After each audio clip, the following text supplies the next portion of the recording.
रांची में इंडिया गठबंधन की उलगुलान रैली में आपस में ही कार्यकर्ता उलझ पड़े थे। उलगुलान न्याय रैली में हुए कार्यकर्ताओं की झड़प को बीजेपी ने मुद्दा बना लिया। बीजेपी के प्रवक्ता गुरु प्रकाश पासवान ने कहा कि इतिहास में पहली बार किसी रैली में कुर्सी फेंकी की गई। एक ऐसा दृश्य जो कि शर्मसार करने वाला है। ये बिहार झारखंड लोकतंत्र की जननी है। जब प्रधानमंत्री कहते हैं कि हम लोग विश्व के सबसे बड़े लोकतंत्र हैं, तो हम विश्व के सबसे पुराने लोकतंत्र भी हैं। और इस लोकतंत्र की जन्मभूमि में लोकतंत्र के कार्यक्रम जैसे रैली में जो उन्माद का माहौल हमने देखा है, ये अमर्यादा की, अशोभनीयता की नए कीर्तिमान को स्थापित करने जैसा है। चुनाव लोकतंत्र में उत्सव की तरह होता है, लोकतंत्र का महापर्व होता है। और उस लोकतंत्र के महापर्व में इस प्रकार से जो दुराचार हमने देखा, पक्ष हो विपक्ष हो, लोकतंत्र में अपनी बात रखने का अधिकार सबको होता है और हम ये सुनिश्चित करते हैं। लेकिन आज इस भूमि पे रैली चल रही थी और कुर्सी फेंकी हो रहा था, हिंसा हो रहा था, अपशब्द, अमर्यादा। मुझे नहीं लगता है कि देश के इतिहास में, लोकतंत्र के इतिहास में रैली के दौरान इस प्रकार का हिंसा का कोई प्रकरण पहले कभी हुआ होगा। आप रैली की बात कर रहे थे, आप हुंकार की बात कर रहे थे, लेकिन आपका चाल, चेहरा और चरित्र और संस्कार आज प्रदर्शित हो गया। आप संविधान। वहीं गुरु प्रकाश पासवान ने कहा कि इंडिया गठबंधन के पास लोकतंत्र पर सवाल खड़ा करने का नैतिक अधिकार नहीं है।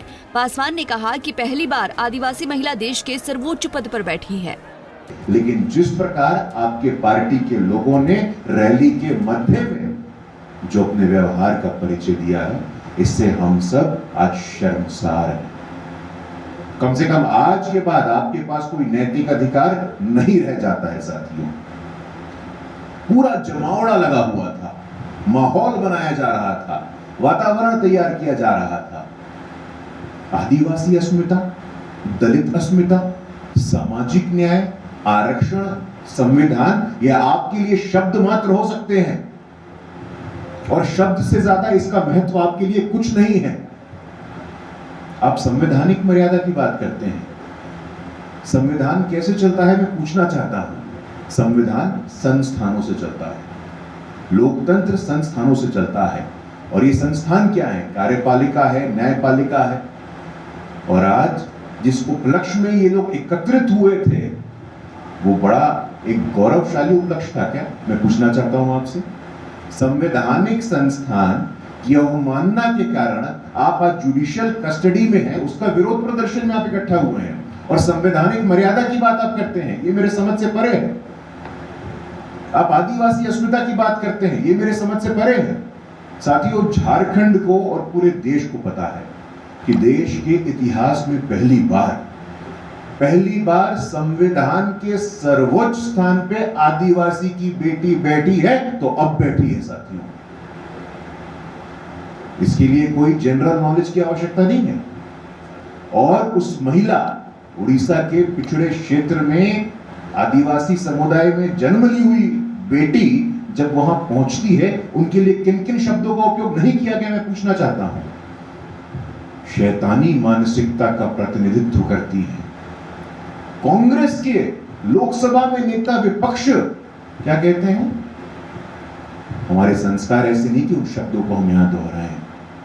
तो साथियों, कम से कम ये जो पाखंड है उनका, और ये पाखंड समय समय पे उनका निकलता है, आदिवासी अस्मिता, आदिवासी अस्मिता। आज जो झूठ का कारखाना उन्होंने लगाया है, वो हम सबने देख लिया है। झारखंड के निर्माता, अपने आप को स्वघोषित, सेल्फ डिक्लेयर्ड हम झारखंड के निर्माता है, लेकिन झारखंड की जनता, देश की जनता को पता है कि आप झारखंड के निर्माता नहीं, आप झारखंड के विक्रेता हैं। रांची में इंडिया गठबंधन की उलगुलान रैली को लेकर बीजेपी के तमाम नेता हमलावर हैं। लगता है अब लोकसभा चुनाव खत्म होने तक सत्ता और विपक्षी नेताओं में इसी तरह की जुबानी जंग चलती रहेगी। पंजाब केसरी टीवी के लिए रांची से आशुतोष सिन्हा की रिपोर्ट। हमसे जुड़े रहने के लिए हमारे YouTube चैनल को सब्सक्राइब करें और नई वीडियो की नोटिफिकेशन के लिए बेल आइकॉन को दबाएं।